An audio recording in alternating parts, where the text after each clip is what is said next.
Hey YouTube, this is Southern Prepper 1. In the last few days I've talked to a couple buddies of mine. And the last guy I just talked to said, he didn't give me much detail because I didn't want the detail. I didn't even want to know where he's going. But he said he has secured his off-ramp. He owns a big chunk of property somewhere in the United States. But he's concerned where the country is going. And he's making positive steps now. So I want you to start thinking. You know, a lot of you are new preppers, and I need to address that because I'm getting a lot of questions and I'm talking to a lot of people, and I thoroughly enjoy it. But people are just starting out, or they just done a little bit and they don't know what to do next. But I want to talk to people about an off-ramp.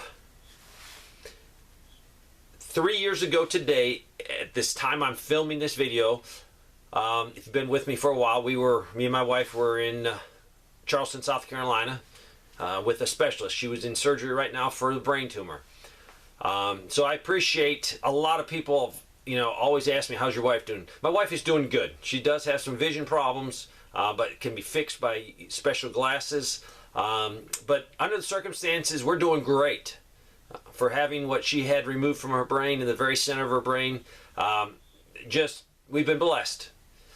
But that was 3 years ago. A lot has happened. It seemed like it's been an eternity with this COVID thing that has popped up. But you need to start thinking of your off-ramp plan. Now this could be an off-ramp plan for you if you live in the city or in the suburbs. Where am I going to go to get out of danger when things turn sideways? And that's your off-ramp plan. My off-ramp plan and the plan that I've been talking to people with is sort of like your emergency parachute. No one would have thought 18 months ago we would be at this place in history. No one would have thought that. The amount of restrictions that are happening if you don't get in lockstep with the government. So one friend, he did jump from the United States. He went south of Mexico. But guess what? He's got to come back. The reason is where he landed, full vaccination of everyone is being required. He has small children, and he does not want them to be vaccinated. So he is jumping back to the United States. So even if you think you got a plan and you got it worked out, it's going to change. And that's why just PACE. Usually we use PACE for combo, and most of you guys know this PACE. It's primary, alternate, contingency, and emergency. So you need to have an off-road plan. What's my primary off-road plan? What am I going to do? I have to think about that because I'm vocal. I'm vocal. I speak for the Constitution. I speak out against wrongs that I see our government doing. I have to have one. It'd be foolish for me not to have a plan to make myself scarce, to make my family scarce. It'd be irresponsible for me. So that's what I'm working on. If you think about communists and you think about the fall of people or countries that have turned from a free society into a communist society, there was a time period where you could have fled. When they were building the Berlin Wall, while they were building, people were still going across it when it wasn't totally built. So that's why I want you to have a plan. 18 months from now, a year from now, things could be totally crazy. They could come out and mandate it, force people to get it, or make your life so miserable you can't even exist in society today. So work on your plan. Get that emergency parachute. This is now the time.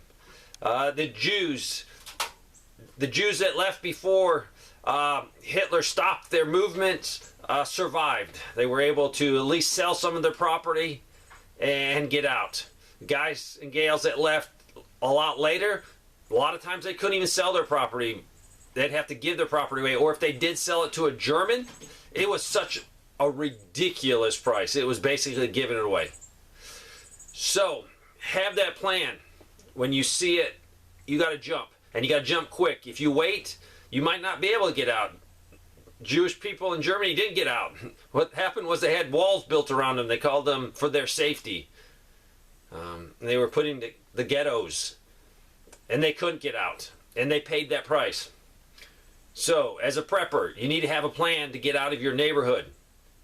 if it becomes unsafe. You need to have a plan if you are not the #1 citizen for the United States and the government says, that guy's a troublemaker. Have that plan. Where am I going to go? And then make it it's your primary, then have an alternate plan. Okay, I can't go to the primary, I need to go to alternate.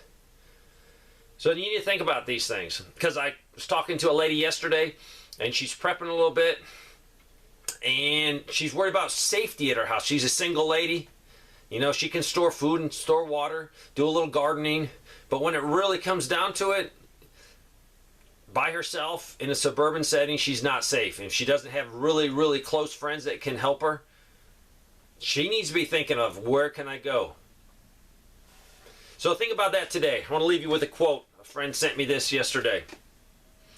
It does not take a majority to prevail, but rather an irate, tireless minority, keen on setting brush fires of freedom in the minds of men.